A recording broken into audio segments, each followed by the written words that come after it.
My name is Gabrielle, and I live in Berkeley, California. And before that, I lived in Israel in Sfat for about 5 years, where I was studying Kabbalah and teaching yoga, and I helped to run an environmental nonprofit that we started up in Sfat. So today I'm going to share some ideas about the future of Judaism. And we'll have some time for discussion and questions more towards the end of that. So wow, what a crazy couple of weeks, huh? I was just up in Portland with the Aleph Ordinations program. I'm in the Hashpa'ah program, Spiritual Direction. And I was up there and I was in a class called Deep Ecumenism, which is about looking at the root similarities, the root connections between different religions, to see what we're all connected into and what we're all similarly working on and working toward in the world. And I was in that class, and there were two teachers, and one of them was speaking, and the other one, a woman, handed him the phone, and he looked at it, and he said, "Oh my God, we just heard that the 3 boys were killed." And it was a real deep moment of pain for me, sitting in that and being in that class, which felt like this class is all about how do we bridge the gap? How do we find a way to really work together and move beyond this fighting, to come to a place of real unitive worship, of spirit together, and collaboration, which is collaboration of families working to serve God. Yeah, it was a really deep moment of pain for me, but it wasn't so much pain of the Jewish people or Israelis. It was really a human pain that I felt. It was a deep human pain that I felt like here we are as humanity, and we're still at this moment in time where we're killing each other over these differences of opinion. And I know it's a very complex and complicated situation, but on the face of it, that's where we're at as a human race. And I just felt deeply into that pain. And later that night I called my partner, and I was talking with her about it. And she was really deeply in the pain of it. And then I called my mom, and I was talking to her about it, and she had a particular response. And both the responses from my partner and from my mom, and then I was looking on Facebook and I was hearing all of those responses, and they just all were like typical. There was like this typical kind of response, and I was like, what's the paradigm shifting response? What's the integral response? What's the next expression of consciousness response to this situation? And so I really wanted to host and convene a conversation around that at Smicha Week, because I felt like this is the perfect time to do that with these people who were, Reb Zalman always talked about the paradigm shift. That was a big piece of his philosophy. So I wanted to host a conversation about that. I planned it for a day, and then it was that day that we heard that Reb Zalman passed. And so there was another big shock to the system and a big pain there. And the whole community rallied together, and it was really beautiful to be together. That happened to be the moment when Reb Zalman passed, that we're all together. But I didn't end up getting to host that conversation. So this talk contains themes that are connected with that conversation. And I hope that it will inspire new thoughts and new conversation, and more so that it'll inspire action. Because I think we've done a lot of talking with a lot of philosophizing around things, but really we need to step into a new mode of action to create the change that we're looking for. So I want to just take a moment to, in the Hashpa'ah tradition, to just say a prayer and to welcome Spirit, welcome Hashem, Creator, into the room, and focus us on this. So Hashem, Spirit, I want to just thank you for this opportunity to share with other human beings, with other Jewish souls, with other souls together at this conference. I want to thank you for this opportunity and ask for your guidance to guide us to really connect to what it is that we're here to do, what we're here to do together to serve you, to bring about transformation, to bring about a better life for human beings on the planet, to end war and to bring about peace, to create unity and connection and love and harmony on the planet. So, Creator, please help us and guide us in that holy quest.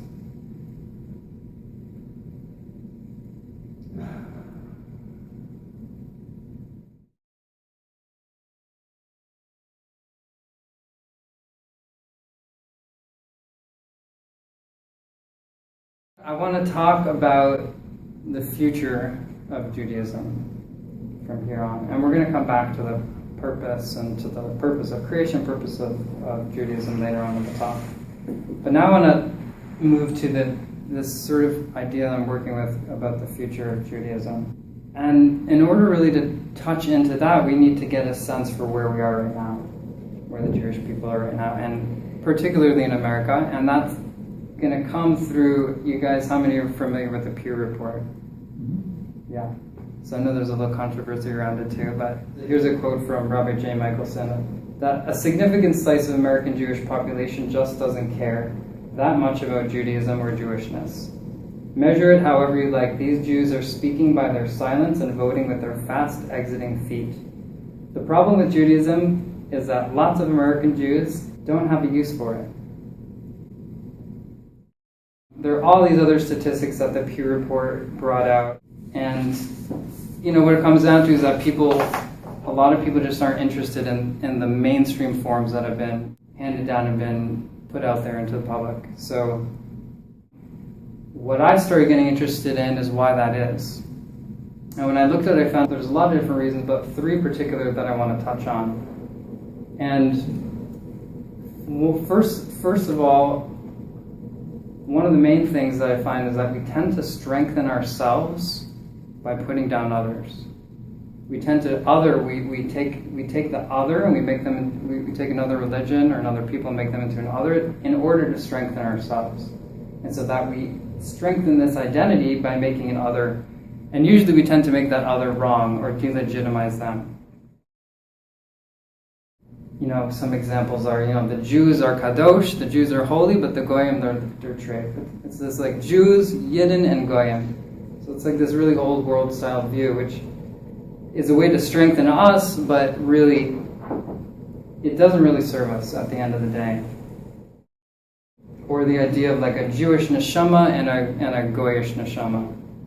Another reason I feel like Judaism, people aren't as much connecting to it, especially the youth, is because of these old, outdated belief systems. And the belief systems include different, like, old paradigms of God, versions of God, as this, being up in the heavens with a white beard, and or old versions of reward and punishment, or ideas of heaven and hell that people in the modern age just aren't connecting with or resonating with. And then third, this other story that's particular to the Jewish people is this way that we keep ourselves victims, we make ourselves victims. How many are familiar with the kind of joke type thing about the Jewish holidays? They tried to kill us, we won, let's eat. There's this, even within that, there's just this like, there it is, it's like, we're the victims. Everyone's always trying to kill us, but at the end of the day we prevail, and now let's celebrate. So I want to say also that these ideas of objectifying the other and outdated belief systems and triumphalist victim perspectives, they're true for other religions as well. And it's totally a current collective religious phenomenon. So it's not just a Jewish thing. And also the current decline in Jewish participation, as well as the new creative movements that are happening in Judaism, are also happening in the other religious traditions as well. And I think all of this is part of a larger movement of evolution within all religions, which is a radical process of redefining religious identity, liturgy, and practice. And in fact, all religions, in particular parts of the world, are now being called to redefine their meta-narratives, redefine the stories that define them,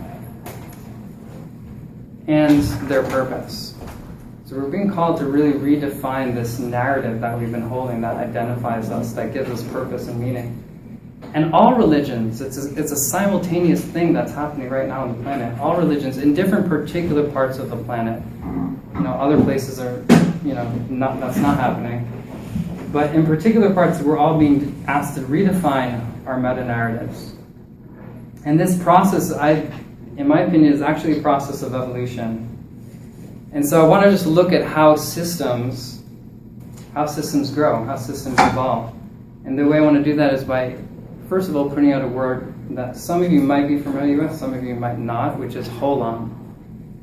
A holon is a whole part that's part of a larger whole. How do you spell it? Holon. So there are whole parts which are part of bigger whole parts, etc. And the way that we can see that, a good example we can look to science to see is atoms. So atoms are whole parts, they're whole, but they make bigger parts, whole parts, which are molecules, which make bigger whole parts, which are cells, bigger whole parts, organs, bigger whole parts, bodies, human bodies, larger whole parts, families, larger whole parts from their communities, from their human species. So where do you think we go from there? What do you think is the next step from human species? Groups. Major animal, or fish, every living thing. Okay, life itself, yeah. And then? Universe, yeah. God. Great, yeah. So I would say like Gaia, and then the cosmos, for sure. So I believe that religion is following a similar path. And so this is where things might get a little bit hot. Currently, most religions see themselves as separate, isolated systems. Systems of truth that by their very nature are exclusive and triumphalist, and either unconsciously or outrightly deny the validity of other faiths and propose superiority over them. So the way I grew up, all was like, Judaism is right, everything else is just wrong, it's all treif, it's all like Narishkeit, right? Similar into Christian tradition, if you're not saved in Jesus, you're going to hell. Simple. It's just like these are the simple stories that we believe. But what I feel, and a lot of my colleagues feel, that in fact religions are just holons. So religions are holons which are part of a greater whole. And what we call this greater whole is the great human tradition. So each religion is in fact a denomination of the great human tradition. So this is the future that I'm talking about, that we're moving towards. How do you reconcile the idea that there should be one God? That we believe that there is no other God, and we can't really accept other gods. And in fact, we believe that they are idol worshippers.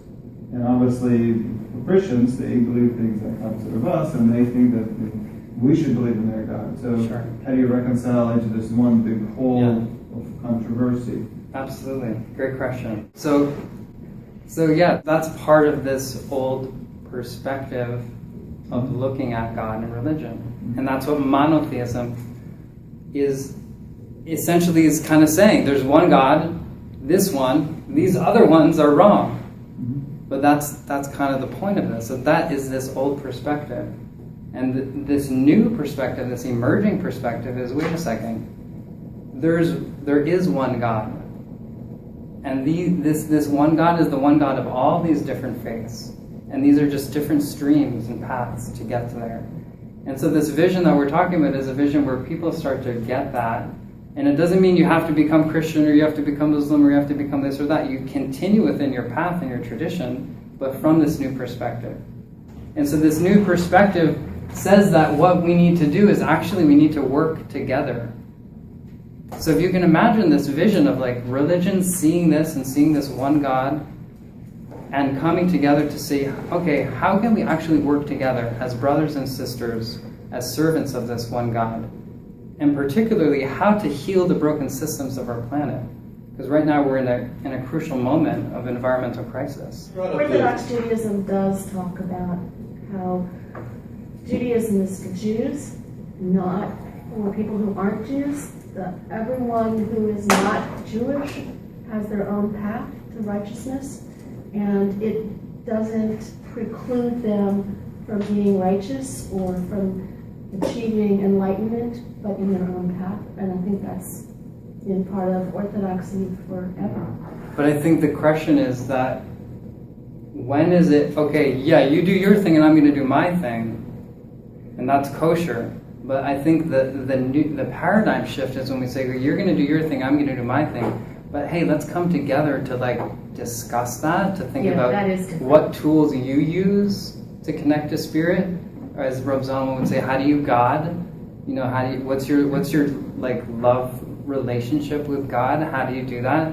To learn from each other, and not just to learn from each other, but say, wow, this is so beautiful. Let's come together and work together. I think that's a good segue to talk about what the Jewish role might be in this movement towards the great human tradition, coming into this new consciousness. And I think it's kind of funny, actually. It's like a kind of part of God's cosmic humor to think that the Jewish people who epitomize this sort of clannishness or otherness through this idea of the chosen people should really be the ones to come out and say, you know what, this idea is totally false. So I find it kind of funny to think about like the Jewish people taking that active role to really come forward and say, and to delegitimize this idea of otherness, but to bring together a unity. It's just like, wow, yeah, perfect people to do that. And I think that we do that by facing one of the other fears that we have, which is saying that, like, you know, there's not enough love to go around. God loves us the best. He doesn't, you know, we're the chosen people. He loves us. The other ones, yeah, they're all right, they're cool, but you know what? We're the best. Come on. And that kind of way of thinking about it holds a purpose. It really holds a purpose. It can help us in earlier forms of development, just like a child has to think like, mommy loves me best. And a parent gives that energy out so that the kid actually gets that kind of feeling, like I'm loved best. But when we come to mature, we come to see that, you know what, mommy or God is so amazing that she has enough love for everyone, and I don't need to compete for her love. So that's like, whoa, okay, amazing. This infinite source of love is here that can feed all of us. So I think that's one of the, facing that fear, there's not enough, and coming through it to see like the true infinite, magnificent nature of Hashem, of God.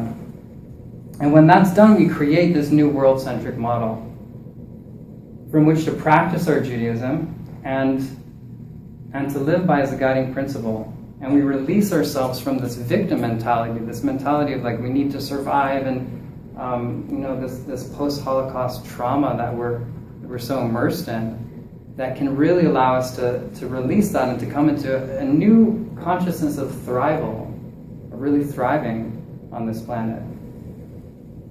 And bringing out our light, like we've been deemed to be a light unto the nations, so really to bring that light out into the world. And I think this is also something really interesting, that right now, actually, we're being forced into this consciousness.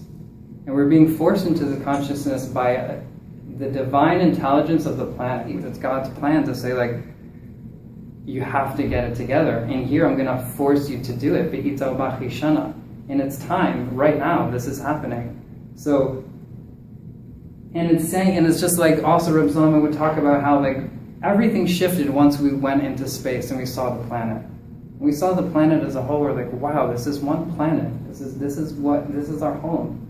And so this is the movement that's happening, that's coming together, where we're seeing that, and the earth is forcing us to do it. The environment is forcing us to do it. This is also part of what's happening, I believe, in Judaism today. The Jews are demanding an out-of-shul Judaism. You've heard of yoga off the mat? You know, it's like out-of-shul Judaism. We want a Judaism that is going to go into the world, that's going to have effects in the world. And you can see that manifesting in all of the different Jewish organizations for social justice, thriving organizations like Chazon that are doing Jewish food and Jewish sustainability and environmental work. So it's these organizations are really a part of this movement to bring about healing and in response to the devastating environmental crisis. And they're saying, in essence, Judaism is not about being Jewish. It's about bringing more peace, harmony, sustainability, and God consciousness to this beautiful planet. And in fact, that is what it means to be Jewish. So instead, like I was saying, instead of dumbing down our Judaism or making myself, less Jewish, make Judaism less of my identity so that I fit in with others, so that I don't exclude or segregate or make others feel alienated for not being Jewish. What I want is this new non-triumphalist, strong and benevolent Judaism. I want to strengthen my Judaism. I want to strengthen what it really means to be Jewish, what it means to be a transformer of consciousness and growth and development on the planet. And that's where we come to when I think about a new version or an updated software for Jewish religious practice, what we might call like a halacha 2.0. And it's actually, of course it's not really a 2.0 because how many iterations have we already gone through? But for the sake of this, we'll say like a halacha 2.0.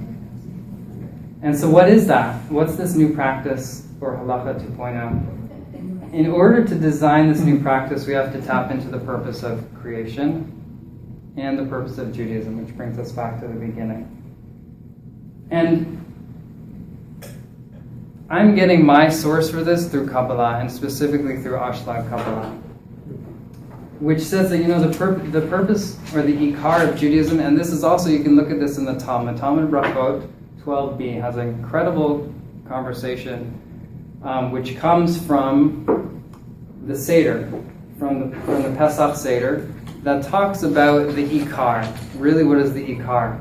Is the ikar Yetziat Mitzrayim, going out of Egypt, or is the ikar Geulah, is the main point, the main concept of Jewish life? Leaving Egypt, this identity of Egypt identity, or is it the identity of Geulah, of coming into redemption? Yeah, I mentioned this in another class. Well, I see a lot of Jewish people getting hung up, even obsessed on the story of being Jewish, when it's not really about being Jewish, but what Kabbalah says, it's about being vessels to receive God's light and catalyzers of change and evolution. So Ashla Kabbalah says the real purpose of creation is for all creatures to receive God's infinite light. We're here as vessels to receive God's infinite light. And this comes through a revelation of an embodied revelation and realization of God's unity and oneness. So that is the ikar, the point, the purpose, to receive God's light through a revelation of God's oneness. And the real purpose of Judaism is to prepare the ground for that. It's really to prepare the vessel to receive the light.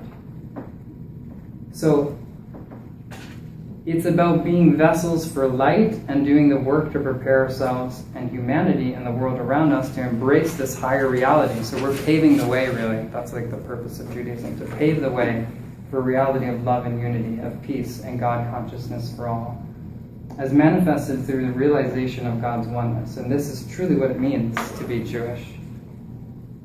So once we're connected with these two fundamental processes, we can begin to explore what a halacha or a Judaism 2.0 would really look like, and begin to create a more relevant, wider affecting, contemporary model and practice for Judaism.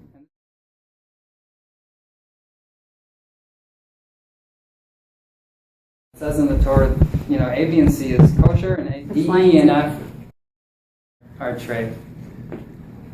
But what if we use that as a model for a new evolved form of kashrut? And this evolved form of kashrut it's not just a hechsher on food anymore, it's a hechsher on any purchased product. So, first I'm saying, okay, on food, what does it really mean to be kosher? What is eco-kosher? What is an eco-kosher hashgacha?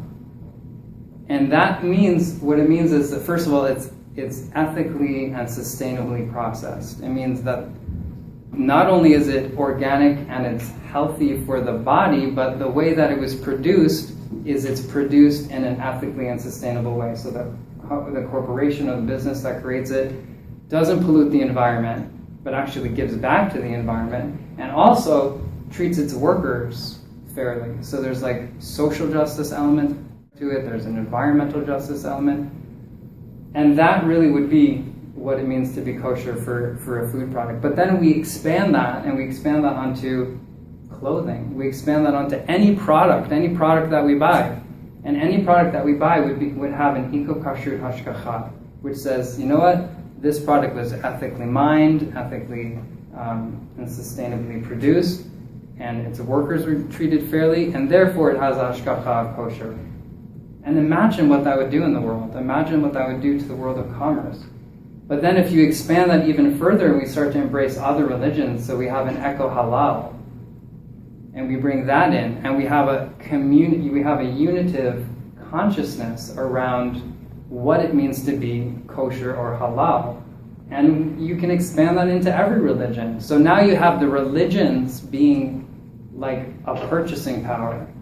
And imagine that. Imagine like the incredible impact that would have on corporations, that if people who are religious, which makes up a huge amount of the Earth's population, if people who are religious are saying, we're not going to buy that product because it's not ethically and sustainably mined and produced, like, you'd have an incredible impact. So that's just one example of an idea of this halacha 2.0. So in fact, you know what, we're already doing it, and sometimes without even knowing it, for the current trends of Judaism and social justice, and Judaism and the environment, and Judaism and food justice, and Judaism and nature connection. These are all already an effect of this greater evolutionary process that's unfolding us towards collective creation of this new meta-narrative, this new unified meta-narrative about where we came from and where we're going and what the purpose of all of this is.